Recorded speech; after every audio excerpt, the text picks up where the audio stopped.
It's almost dawn on the 17th of August, 1919, offshore on the Gulf of Finland. The silence of the sea is broken by the rumble of speedboats racing across the water. Their bows are bouncing on the calm waves. On their stern, they carry 18-inch torpedoes. Their mission is simple and daring: attack a heavily armed Russian port. They are to use the boat's small size to speed over the Russian minefield and attack the Baltic fleet docked at the port of Kronstadt. Small motorboats versus a heavily armed base. The British are trying to prevent the Bolshevik forces from using their fleet against the Estonians, who are fighting a desperate war for independence against the Bolshevik Russians. Commanding the 2nd Coastal Motorboat in the V formation is Lieutenant William Hamilton Bremner. He is to be the first to jump into the mouth of the harbour. They arrive before sunrise, and already there is a chaotic scene of explosions and gunfire. 6 Allied aircraft dive onto the enemy port, strafing the structures and dropping small bombs across the fleet. They're distracting the enemy in the hope that the motorboats can make it through undetected, but a hurdle remains in the way, in the shape of the destroyer Gavril, keeping guard outside of the port entrance. The sailors expect this, and they had already assigned the boat of Lawrence Napier to sink the Gavril at the start of the attack. Bremner waits for Napier to move ahead. He looks back at his compatriots to see that nobody is moving. Napier is nowhere to be seen. Where the hell are they? Little does he know that 3 of the boats had veered off course and were running late, among them Napier's.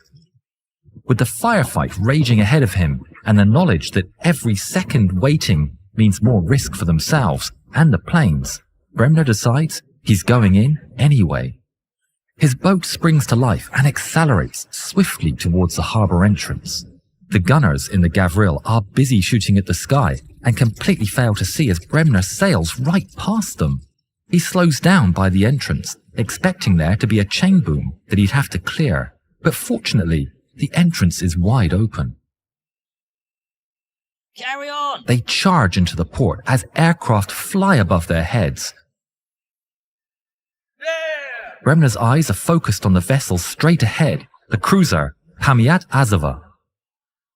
A Russian sailor spots the British vessel and turns his guns towards them. A volley of gunfire comes crashing down from the enemy deck. It's splashing in the sea and striking the wooden craft, sending splinters flying through the air. Bremner and the crew take cover as the cruiser gets ever closer, with the target filling the windshield. He shouts, "Launch!" He pulls the trigger in the cockpit, and their singular torpedo is released with a loud bang. It slides backwards and plunges into the boat's wake, its course defined. The helmsman turns sharp right and away from their collision course. They're running away from the cruiser, still assaulted by the gunfire, when Bremner feels a punch on his lower back. Moments later, a massive explosion lifts into the air behind them, and the guns are silenced. The torpedo has blown a lethal wound in the Pamiat Azova's hull, and she gradually sinks into the port. Bremner orders his boat to a corner of the harbour, giving room to the other motorboats to manoeuvre. While they wait, Bremner checks himself. He finds 2 bad splinter impacts, but even worse, he realises he's just been shot. Ahead of them, they witness multiple massive explosions, rocking other target vessels, the work of their allies. Meanwhile, outside the harbour, 2 of the 3 lost motorboats arrive on the scene, and one of them is none other than Lawrence Napier. He sees the battle unfolding and the still intact Gavril firing away. Without a moment of hesitation, he orders to charge for the furious giant. The men of the Gavril spot the incoming vessel, and their guns turn onto the British. A storm of bullets befalls the little motorboat as they approach maximum speed. They drop their torpedo and steer swiftly for safety as they hope the payload to strike home. But no explosion ever comes. They've missed. Shells and machine gun fire tear the little boat to shreds until it slows to a crawl and sinks into the sea with their target untouched.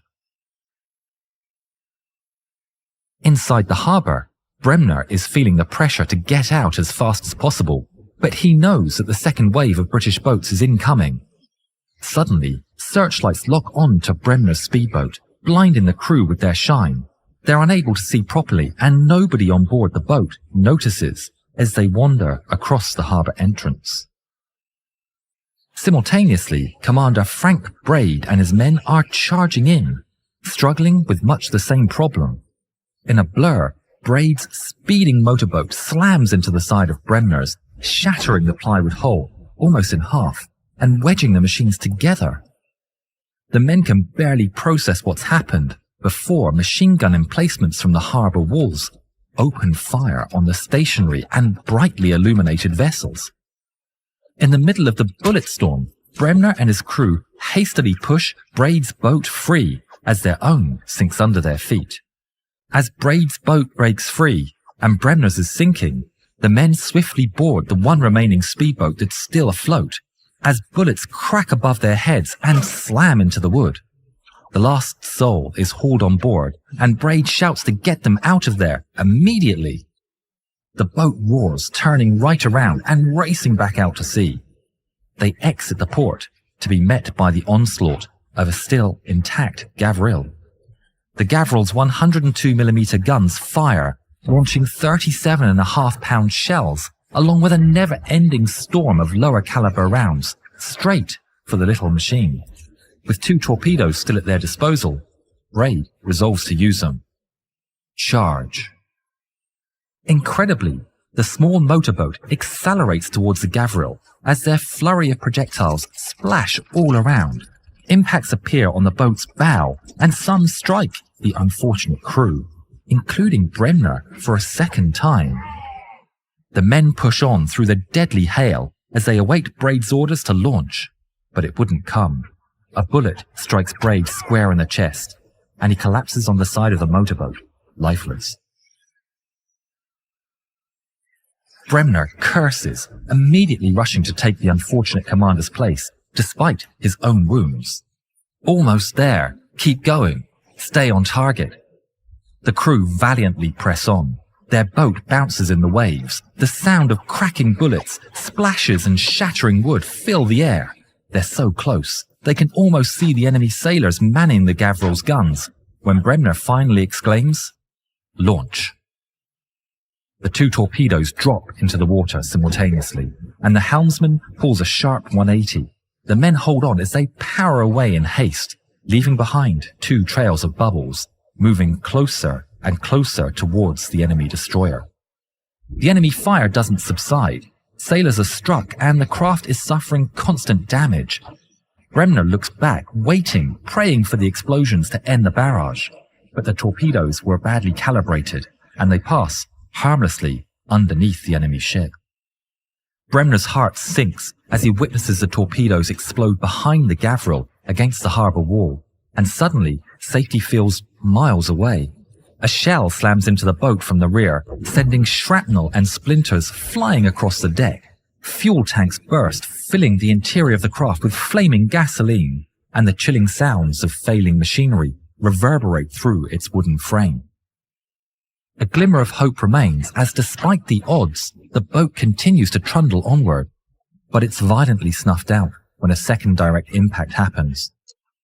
The small ship slows into a heart-wrenching stop. The barrage of low-caliber bullets resumes in force. The enemy gunners are finding their aim on the now stationary target. 2 brave sailors man the double Lewis gun turrets and fire back with all they have, but it's pointless against the destroyer. Other sailors abandon ship, choosing the frigid waters over the rain of steel. Bremner takes cover on board, holding on inside the storm of bullets, splinters and shrapnel. The little craft is torn to pieces by the savage barrage. Water is pouring in through the rapidly growing number of strikes, yet still they fight on until they are all taken by the Gulf of Finland's cold embrace. After the dust settled, 3 out of the 8 boats that took part in the attack would never return. 8 British sailors would be killed and 9 taken prisoner. Nevertheless, the raid was a success. The British sunk a depot cruiser and critically damaged a battleship, which couldn't be repaired. These losses kept the one surviving battleship in port for the rest of the Estonian War of Independence. Miraculously, William Bremner would survive the encounter. A Russian paddleboat picked him up from the sea just 10 minutes after the battle. He was struck 11 times, most of which being hits from wooden fragments. He was tended to in the port's naval hospital alongside other survivors and was taken as a prisoner of war. He was kept in Cresti prison for 6 months before being released in a prisoner exchange on the 4th of February 1920.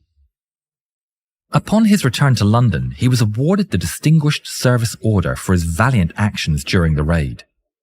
He continued to serve in the Royal Navy and MI6 throughout World War II before retiring. William Hamilton Bremner passed away peacefully in 1970, aged 75. If you haven't yet, please subscribe to the channel and please watch more videos of ours. Thank you.